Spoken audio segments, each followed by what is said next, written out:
Gettysburg Seminary presents the Seminary Explores podcast. Conversations on faith, art, people, politics, theology, life, and more, with voices from around the corner and around the globe. Museums are the closets of America's keepsakes. Hello, I'm Jerry Christensen, and this is the Seminary Explorers, broadcasting and podcasting now in its 45th year. Hard to believe, but very much a part of this community for almost half a century. We're going to ask our guest today about how these closets of keepsakes are more than just clutter-filled closets, but have real purpose and meaning for Americans and all others. Our guest who's with us today, he is Dr. Darrell Black, who is the new president and executive director of the Gettysburg Seminary Ridge Museum and has just occupied his office as of June 1st, 2015. He has a PhD from the University of California on Baptists and the American Revolution and has published widely on subjects of race and religion and the American Revolution leading up to the Civil War. It's a pleasure to have him. Now, I made the statement, Darrell, that America's closets are a place where we keep things. Yes. But they're more than that, aren't they? You just don't collect. We have a technical term for that. You'd be an antiquarian. You'd simply collect for your own sake. Absolutely, exactly. And that was an early tradition of American museology, that's one way of approaching collecting. But it's not necessarily a way that engages particularly well with the current issues and questions and concerns and the insights that we can draw out of history to help us form better futures. And that, as a museum professional, that's what I look at when I think about the value of museums, is the questions of the past, the experiences of the past, the contingencies of the past allow us to understand how people formed futures, made decisions, and encountered unexpected occurrences, and made out of all of that the future. It's the active engagement of individuals and communities in making those futures that I'm interested in thinking about. I think even in my long lifetime now of how museums have changed in this period. Even here, the Visitor Center here at the Gettysburg National Military Park, or others where collection of things. Even before that, we had the separate collection with the electric map, where rows and rows of rifles and uniforms on. Nothing wrong with that. Collection is very important. I agree. But the new trend at the museum you now have, by far, and even the Visitor Center is, what does it all mean? Yeah, interpretation is key to what happens in museums today. Is they're being reimagined and becoming positioned as key institutions and communities and in national discourses about where we're going as a nation. They provide those connections to the past, and as you pointed out, very, very importantly, the collections, the objects. The pieces that make those connections to the past are very important parts of how museums function. It's how you display those objects, and it's how you interpret those objects that has changed over the course of the last 25 or so years. I put myself strongly in the camp of those who see the objects as material representations of the culture that created that particular artifact, the thing that's come down to us. So you can read those artifacts in particular ways to understand how people at a certain time in history understood themselves and then expressed themselves.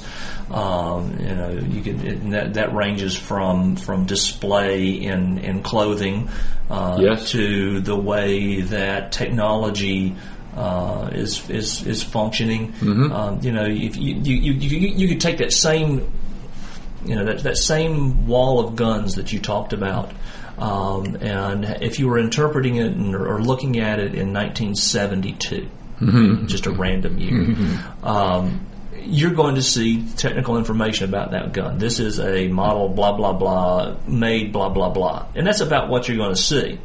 The approach to that today would be the curatorial staff that works, to create that exhibit of those firearms is going to think about what do these guns express about manufacturing capacity? What do they express about the technical innovation of a community? How can this particular piece connect us to a larger experience? And I'm thinking about, my undergraduate thesis was about the arsenal in Atlanta, Georgia, and I thought I was going to take this very traditional track of doing fairly straight military type history.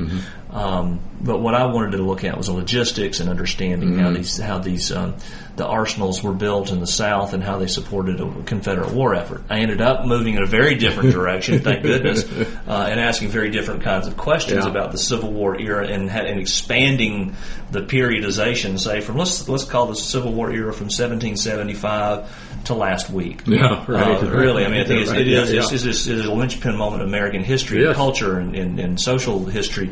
But when thinking about that experience of what I wrote about as an undergraduate, and thinking about the material objects that make those connections, you end up with a very different story. I worked on an exhibit at the Atlanta History Center and helped with some of the research on the Turning Point exhibit, fantastic exhibit of Civil War artifacts, thousands from the Bose collection, just an incredible experience, just helping in the little ways that I did in writing this thing up and putting the research together.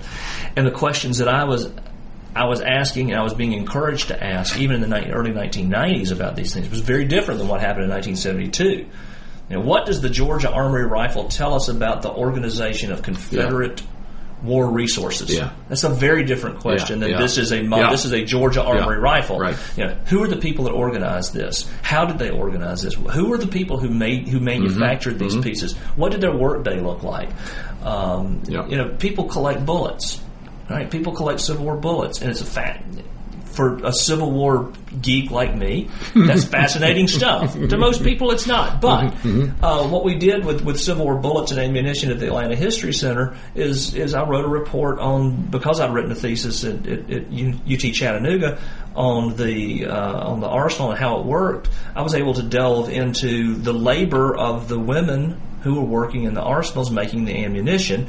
And open up a very different story onto what that bullet meant. These are the women who come to to Atlanta. Atlanta grows from a small town, about 2,000, 2,500 people, to a town of about 15,000 over the course of the war.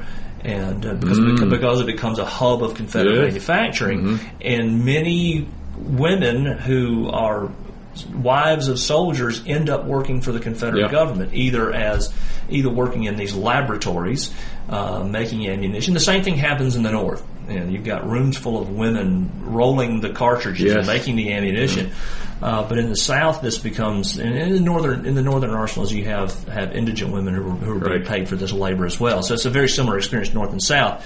But what I did was drop the visitor into that experience of what women's labor looked like, how they were supporting families. This is not a question you ask of a mini ball. But these are the kinds of questions that we started to explore with the exhibit. Today we'd do a whole lot more with it, but at the time this was kind of moving in a new direction in how to interpret Civil War objects, and so that's the kind of change that's taken place. Well, let's move that now, Darrell, from your experience in Chattanooga, from which you just came, and what you're just saying about history, to your own evaluation of the museum that you're now heading. You're its second director in 3 years? We opened 2 years ago. 2 years ago. The second anniversary is July 1st. So. And so we're quite new. What's your evaluation there, and where would you like to take us while you're director of this? Well, the museum is not a collecting institution, first off, which is helpful from a bottom line perspective. First of all, we don't have the room to do it. Right, so exactly. So you don't have to build the facility. Well, in Chattanooga, I had 30,000 objects that I had to take care of. And this is not the military museum down there. This is a city museum. It's a private museum about the city. Okay. There's not much public funding for museums in the South these days. It's not unique to the South, but it's a particularly acute experience in a town like Chattanooga.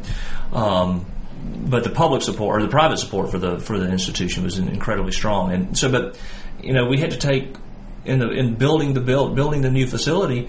Ended up having to spend several $100,000 just to build the facility to store the objects on site.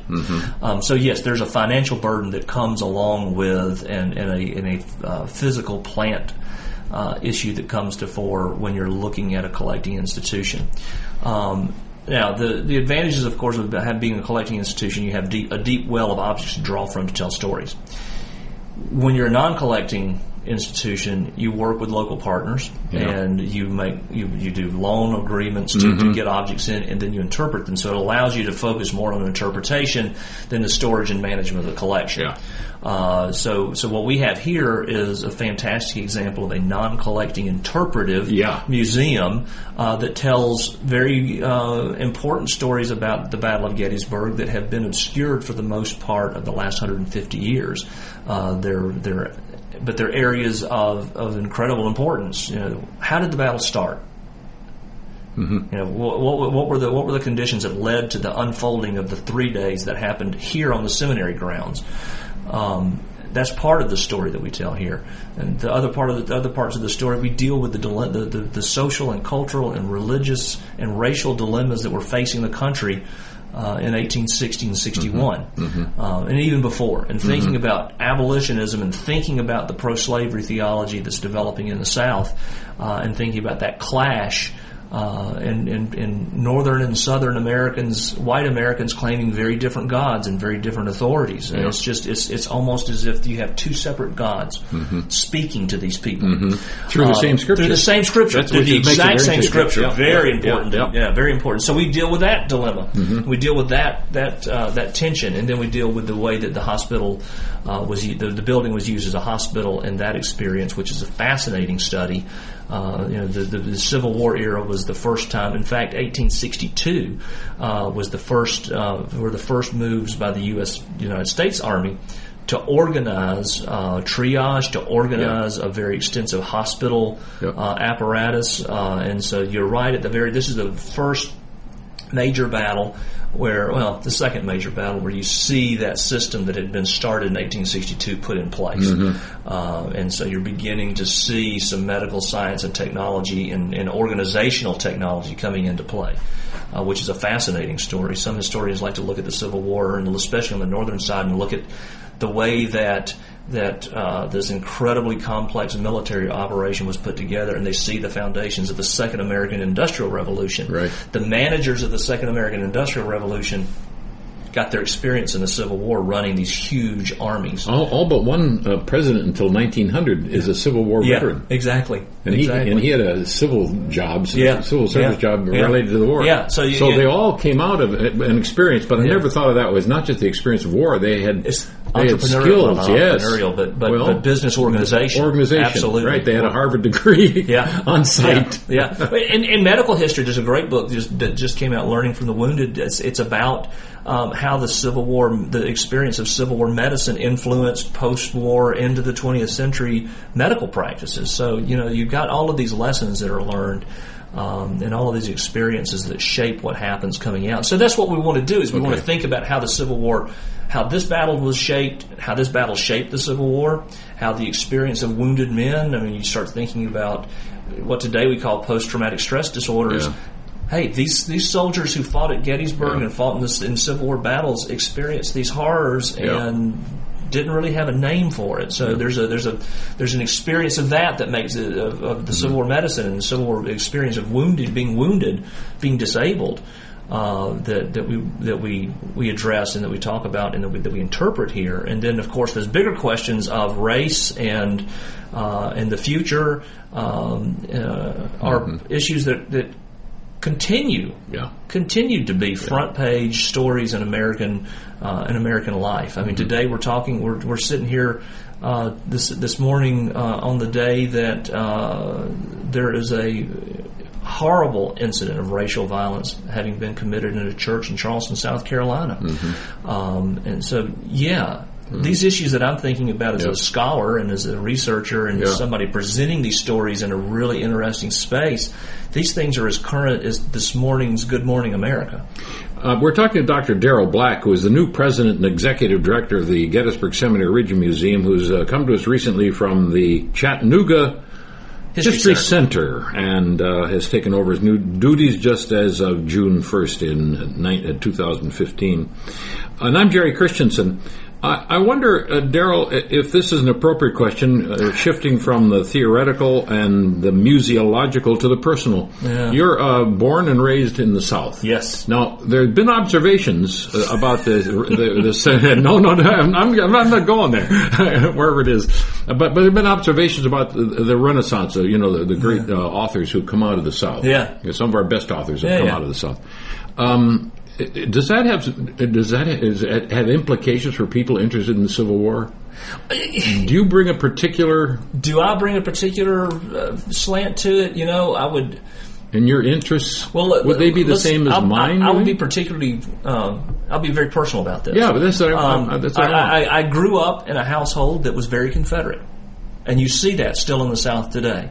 You do see that in Gettysburg, Pennsylvania. Well, you do see that. You do, but it's different. But it's a very different, different experience. I was a member of the Sons of Confederate Veterans as a child, and one of the ways that my father and I connected when I was 10, 12, 13 years old was to research our family heritage and to research our Confederate ancestors.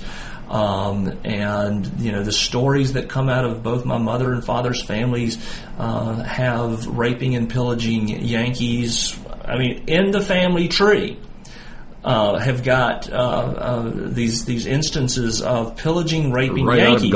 It is. It's right out. It's right out of Gone with the Wind. But that's part of the family memory. That's part of the family story. When I was a kid, I had a great uncle whose father fought at Gettysburg. And that's one of the things that always stunned students when I was teaching at the university was how very physically close we still are to the Civil War era. Yeah. So I had an ancestor in a Confederate regiment in Kershaw's brigade that fought in the wheat field.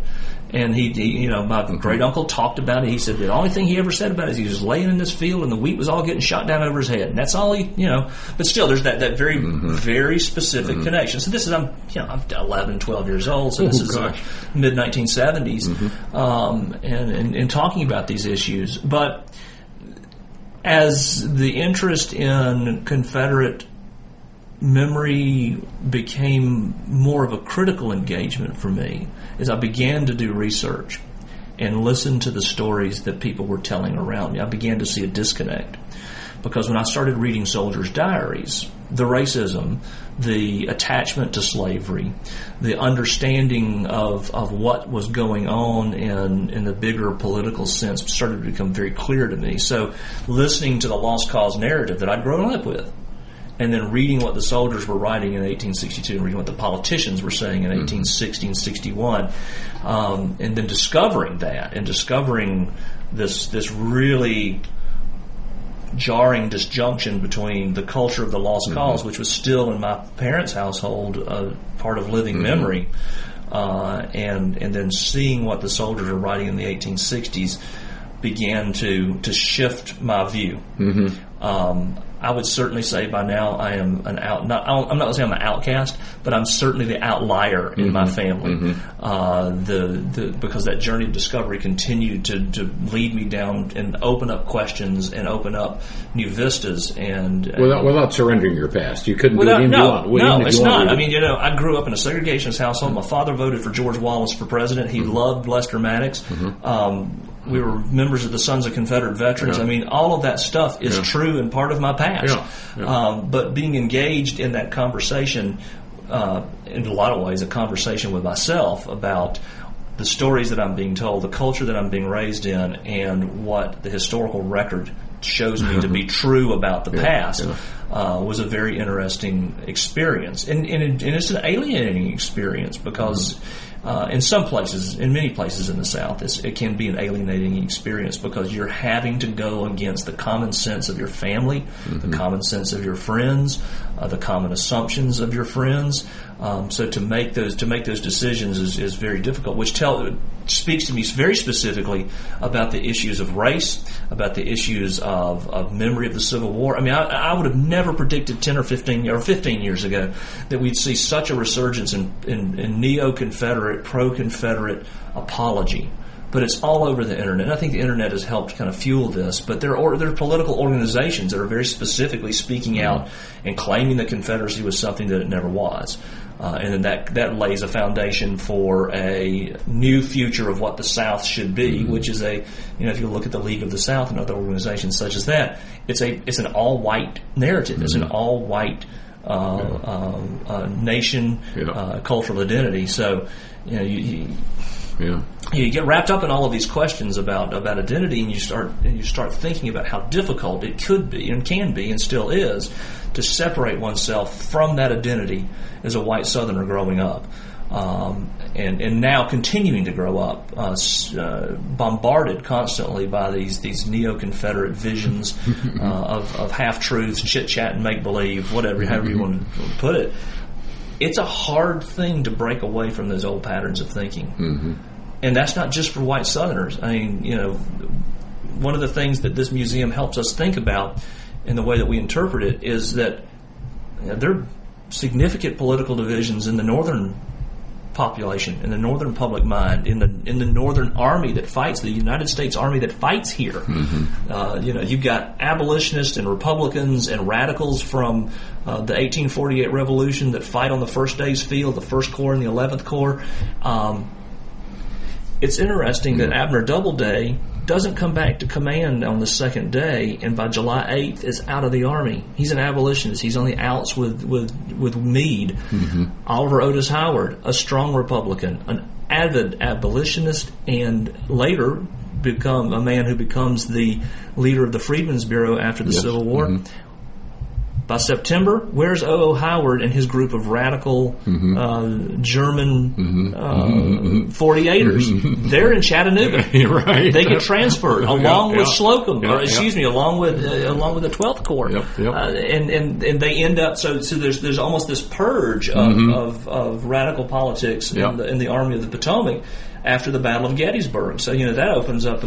So what it tells you is you've got the conservative wing of the Democratic North that says slavery's fine. We're just here to save the Union. Just a week after the Battle of Gettysburg, there are race riots in New York City. I think that for all Americans, what my experience does and what my conscious decisions about separating from that cultural identity is that it's hard. Mm-hmm. And that these habits of race, these thoughts about race that become habits, are very difficult to overcome, and that they have to be consciously undertaken. Things aren't naturally going to get quote unquote better. People have to make decisions, and that's why studying history is so important, because you understand the contingencies, the decisions, and then the results of those decisions. Dr. Darrell Black, fortunately, is bringing this experience to us as a Southern-born new director of the Gettysburg Seminary Ridge Museum, where he will serve as president and executive director. I'm Jerry Christensen for the Seminary Explorers. Have a very good day. You have been listening to The Seminary Explorers from historic Seminary Ridge in Gettysburg, Pennsylvania, a production of Gettysburg Seminary. We invite you to visit our website at www.ltsg.edu.